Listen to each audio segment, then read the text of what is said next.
Hello everyone, welcome to our another mini blog. So আগের mini ব্লগে তো দেখলেই যে আজকে একাদশী ছিল, যে কারণে মা বসিয়েছিল হচ্ছে ডালিয়া। তো দুপুরবেলা আমরা সবাই মিলে ওইটাই খেয়েছিলাম। খেয়েছিলাম এক টুকরো আপেল, আর তারপরে খেয়ে দিয়ে ঘুমিয়ে পড়েছিলাম। আর সন্ধ্যাবেলা এনেছিল ভাই ব্রেড চপ। যেহেতু মা আর বাবা খাবে না, সেই কারণে আমি আর ভাই খেয়েছিলাম। আর আজ হচ্ছে আমার একটা দাদার মেয়ের 1 বছরের বার্থডে। সেরকম কোনো বার্থডে সেলিব্রেট হবে না, যেহেতু অনেকটা ছোট। তো সেখানে যাওয়ার জন্য এখন আমি রেডি হয়ে নিচ্ছি। প্রথমে আমি চুলটাকে পনিটেলের মতো ওপরে ক্লিপ দিয়ে বেঁধে রেখেছিলাম, বাট তারপরে যখন টুপি পরছিলাম তখন খুব প্রবলেম হচ্ছিল, সেই কারণে পরে আবার চুলটাকে খুলে বেনুনি করে নিলাম।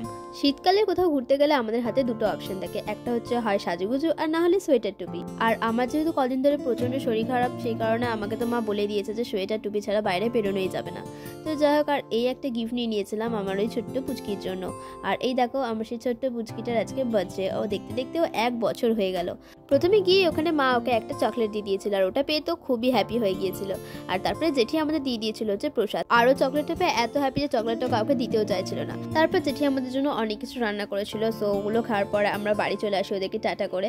আর তারপরে দিন সকালবেলা ঘুম থেকে উঠে পড়েছিলাম, কারণ আজ ছিল হচ্ছে সোমবার মানেই তো আমার অনেক ব্যস্ততার একটা দিন। তো যাই হোক, তারপর ফ্রেশ হয়ে নিয়েছিলাম আর খেয়ে নিয়েছিলাম মায়ের দেওয়া এই লাড্ডুটা। এটা যদি একটু ছিল প্রসাদ। আর তারপর ড্রয়িং করতে চলে আসে ছোটো ছোটো বাচ্চাগুলো, প্রথম ব্যাচটার। ওদেরকে ড্রয়িং করানোর পরে আমি এখন আবারও রেডি হয়ে নিচ্ছি, কারণ বাইরে এখন আমাকে আবার ড্রয়িং করাতে যেতে হবে। যেহেতু প্রথম ব্যাচটা ড্রয়িং করানোর নাই, কারণ ওরা অনেকদিন ধরেই মামা বাড়িতে রয়েছে, তাই সোজা চলে গিয়েছিলাম বুনুর কাছে ড্রয়িং করাতে। আর তোমাদের তো আগেও বলেছিলাম এটা আমার নিজের বুনু। আর ওকে ড্রয়িং করানো কমপ্লিট করে দুপুরের লাঞ্চটা আমি কাকিদের বাড়িতেই করেছিলাম। আর তারপরে ওকে নিয়ে চলে আসছিলাম আমাদের বাড়িতে, কারণ ও তো অনেকক্ষণ থেকে জেদ করছিল যে ও আজ আমাদের বাড়িতে যাবে।